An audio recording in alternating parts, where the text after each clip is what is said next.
hier gerade an meinem GEMA-Projekt. Und zwar geht es darum, dass ich ein Stück von mir, ein kammermusikalisches Werk, neu aufbereite. Also ich schneide die Teile, lupe sie, verfremde sie und bringe das Ganze soundmäßig ein wenig in die Neuzeit. Dafür habe ich mir Ableton Live besorgt. Eine äußerst komplexe Software, macht total Spaß, ist aber sehr, sehr vielschichtig und ich bin gerade dabei, mich so ein bisschen da reinzufuchsen. Das Originalstück heißt übrigens El Teide und der vierte Satz, mit dem ich gerade arbeite, den könnt ihr da, glaube ich, oder da, nee, da, könnt ihr euch gleich mal anhören auf YouTube. Ich habe es auch in den Beschreibungen verlinkt. Ich spiele noch mal ein bisschen was vor mit den verschiedenen Anmutungen, mit denen ich bisher gearbeitet habe. Das könnte zum Beispiel so klingen. Das hatten wir gerade am Anfang. Ich mache mal das Schlagzeug weg. Und wir gehen mal zum Saxophon, das können wir hier gerade sehen. Ich habe hier eine Art Stutter-Effekt draufgelegt. Den finde ich ziemlich geil. Ich mache mal den Filter weg, dann klingt es ein bisschen klarer. Wenn ich es hier reindrehe. Finde ich total geil. Ist einfach nur eine ganz normale Dreiecksform. Kann man super mitarbeiten. So, setzt man einmal aus, dafür Schlagzeug wieder rein. Genau. Nehmen wir eine andere Anmutung.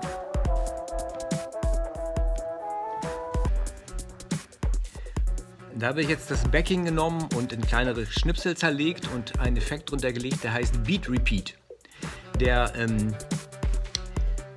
macht wahllos, kann man zumindest so einstellen, dass das wahllos macht, immer wieder innerhalb des Clips.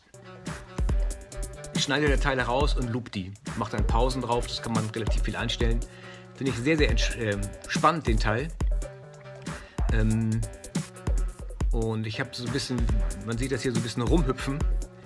So randommäßig eingestellt, dass quasi jedes Teil, jeder kleine Clip, jeder kleine Schnipsel zufällig einen anderen in der Reihe ansteuert und so etwas entsteht, was ich gar nicht selbst kontrollieren kann. Die nächste Anmutung wäre das hier. Und da habe ich einen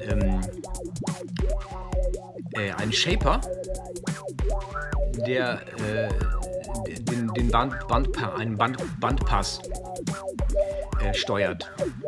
Das sehen wir hier, wie er so verrückt rumhüpft. Das ist die Shapeform, die wird hier noch ein bisschen randomisiert.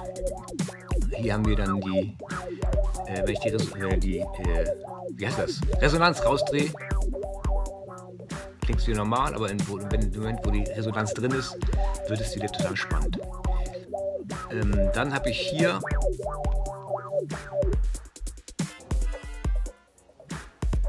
ich mache mal die Drums aus. Sie hören sie nichts, das ist ein bisschen wenig. Achso, wir müssen Freeze rausmachen, okay. Genau. Da habe ich einen Teil und wie wir sehen, haben wir hier ein Zufalls-LFO, der im Achteltakt, im Achtelpuls die Tonhöhe verändert. Dazu haben wir hier diesen Pitch-Shifter. Ein sehr spannender Effekt, muss man wahrscheinlich vorsichtig mit sein. Überhaupt muss man mit den ganzen Effekten vorsichtig sein. Erstmal spiele ich jetzt diese ganze Zeit nur rum und gucke, was davon zu verwenden ist. Wenn man natürlich am Ende das Werk mit 1000 Effekten überfrachtet, steht dabei auch nichts Spannendes. Da muss ich mal gucken. Erstmal bin ich in der Versuchsphase und das ist total geil. Jetzt haben wir noch den C-Teil. Der ist ein ähnlicher Tremolo-Effekt, der hier in seiner Tiefe noch von einem langsamen LFO gesteuert wird. Diese Linie, die hier langsam rauf und runter geht, steuert die Tiefe des Effekts.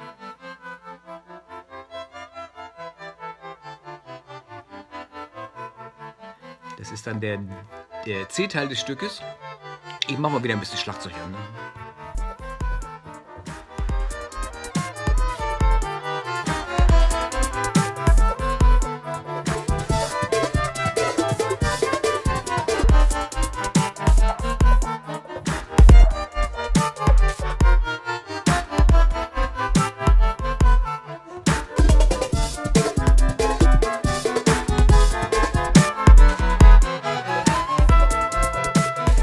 Und so weiter. Man kann damit sehr viel rumspielen. Es ist ein total spannendes Programm. Es macht total Freude. Es ist ein bisschen wie eine Sprache lernen oder ein Instrument. extrem lehrreich, aufwendig. Ich gucke mir unglaublich viele YouTube-Tutorials an und ich glaube, das wird richtig geil. Ich habe noch ein paar Wochen Zeit und werde auch nochmal mein Ensemble einladen, das dann vielleicht über diese Dinge nochmal drüber spielt, das gleiche nochmal oder andere Sachen, die ich dazu schreibe. Mal gucken. Also, bleibt dran. Bis bald.